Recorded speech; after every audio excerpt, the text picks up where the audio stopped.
Hi అండి, అందరికీ నమస్కారం. నేను మాధురి.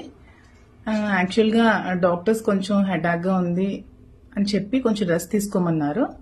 అలానే నేను నా సోషల్ మీడియాలో ఇన్స్టా వేదికగా ఒక పోస్ట్ పెట్టాను. నేను రెస్ట్ తీసుకుందాం అనుకుంటున్నాను, కొద్ది రోజుల తర్వాత మళ్ళీ మీ ముందుకు వస్తాను అని చెప్పి. ఇలా రెస్ట్ తీసుకుందాం అనుకున్నప్పుడు నేను న్యూస్ ఛానల్స్లో నిన్నే చూశానండి. దువ్వాడ వాణి అనే ఆవిడ మళ్ళీ నా మీద కామెంట్స్ చేసింది. ఆ కామెంట్స్ చేసినందుకే నేను మళ్ళీ మీ ముందుకు రావాల్సి వచ్చింది. అవి ఏ విధమైన కామెంట్స్ అంటే, నా వల్ల శ్రీనివాస్ గారికి థ్రెట్ ఉందని, నా వల్ల దువ్వాడ వాణికి థ్రెట్ ఉందని ఆవిడ కామెంట్స్ చేసింది. సో నా వల్ల థ్రెట్ ఉందనుకుంటే దువ్వాడ శ్రీనివాస్ గారికి 2 years నుంచి ఎవరు చూస్తున్నారండి? 2 years నుంచి అతను ఆలనా పాలనా అంతా ఎవరు చూసుకుంటున్నారు? ఏమే వచ్చి చూసుకుంది? నేనే కదా చూసుకున్నది. మరి 2 years ముందు నుంచి లేని థ్రెట్ ఇప్పుడు ఎందుకండి వస్తుంది సడన్ గా? మరి ఈవిడే కదా మీ మీడియా అందరినీ పిలిచి మాధురి శ్రీనివాస్ గారితో ఇదే ఇంట్లో 2 years నుంచి ఉందని చెప్పే కదా ఫస్ట్ ఎలిగేషన్ స్టార్ట్ చేసింది. మీ మీడియా సాక్షిగా తన అందరికీ పిలిచి దివల్ మాధురి అనే అమ్మాయి శ్రీనివాస్ గారితో ఈ ఇంట్లో 2 years నుంచి ఉంటుంది అని చెప్పి కామెంట్స్ చేస్తూ ఆమె ఇక్కడికి వచ్చి ధర్నా స్టార్ట్ చేసింది. అది ఏ విధంగా చేసిందో మీరే చూశారు. టచ్ పాస్ చేసి డోర్స్ విరగొట్టి గోడలు విరగొట్టి ఒక 10 మందిని తీసుకొచ్చి శ్రీను గారి మీద అటాక్ చేయడానికి చూసింది. ఈవెన్ చంపడానికి కూడా ట్రై చేసింది ఆ 10 మందితో కలిసి. శ్రీనివాస్ గారు కంప్లైంట్ కూడా ఫైల్ చేయడం జరిగింది. సో థ్రెట్ ఎవరు చేశారో మీరు అందరూ తెలుసుకోవాలని కోరుకుంటున్నాను. ఆవిడ థ్రెట్ చేసిందా? నేను థ్రెట్ చేశానా? ఆవిడ వల్ల థ్రెట్ ఉందా శ్రీనివాస్ గారికి? నా వల్ల థ్రెట్ ఉందా? సో ఇదే విధంగా ఇంకొక విషయం, ఆవిడ ఈ ఇల్లే కావాలి, ఇక్కడి నుంచి నేను కదలను, ఆమె ఇక్కడే వచ్చి ఉంటోంది, ఆమె ఇక్కడ ఉంటే నేను ఒప్పుకోను అనే కామెంట్స్ కూడా మళ్ళీ చేస్తోంది. సో ఆ కామెంట్స్ చేసింది కాబట్టి నేను రెస్పాండ్ అవ్వాల్సి వస్తుంది. ఆమె ఇక్కడే వచ్చి ఉంటోంది ఉంటాది అనే దానికి ఉంటే మేము ఉంటామండి. ఎందుకంటే శ్రీనివాస్ గారికి పార్థిసం మాషార్ అనే వ్యక్తికి స్థలం తీసుకున్నప్పుడు అతనికి ఒక 60 lakhs ఎలా పెండింగ్ ఉన్నారో, ఈ హౌస్ కన్స్ట్రక్షన్ సమయంలో నేను కూడా ఒక 2 crores ఇవ్వడం జరిగింది.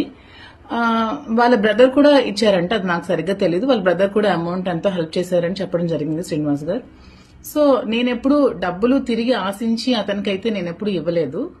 కానీ ఇదే ఇల్లు ఆమె కావాలి, ఇక్కడే నేను కూర్చుంటాను, ఇక్కడి నుంచి నేను కదలను అనుకున్నప్పుడు నాకు కూడా ఆ హౌస్ మీద రైట్ ఉంది. కాబట్టి నాకు ఇవ్వాల్సిన 2 crores అమౌంట్ నాకు ఆమె ఇచ్చేసి ఆ ఇంటిని తీసుకుంటాదా, లేకపోతే ఆ ఇల్లు ఖాళీ చేసి ఆమెకి ఒక 6 కోట్లు పెట్టి ఇంద్రభవనం లాంటి ఇల్లు శ్రీను గారు కట్టి ఇచ్చి ఆ ఇంట్లో ఆమెకి సకల భోగాలు కల్పించి అతను నడు రోడ్డు మీద ఉన్నారు కాబట్టి సో ఆ ఇంటికి ఆమె వెళ్ళిపోయి ఇతన్ని కూడా ఆ ఇంటికి తీసుకెళ్లి అక్కడ లీగల్ గా ఏమైనా ప్రొసీడింగ్స్ చేసుకుంటారా, ఇంకా ఏ విధంగా పడతారో వాళ్ళ ఇష్టం.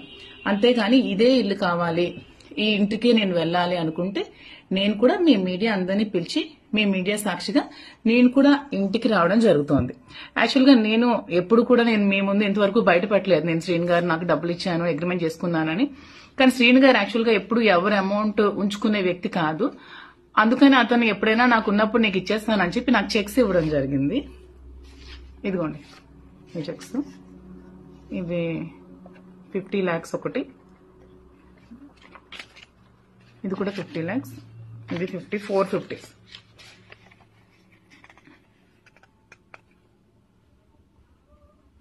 సో ఇవి కూడా నేను ఇప్పుడు చూపించిన దానికి నేనేదో ఆశించి నేను డబ్బులు ఇచ్చానని చెప్పడానికి కాదు. ఆమె ఆ ఇల్లు కావాలి, నాకు ఇక్కడే నేను ఉంటాను, ఈ ఇల్లుకి ఎవరికి రైట్ లేదు అని అంటోంది కాబట్టి నేను చూపించాల్సి వచ్చిందండి.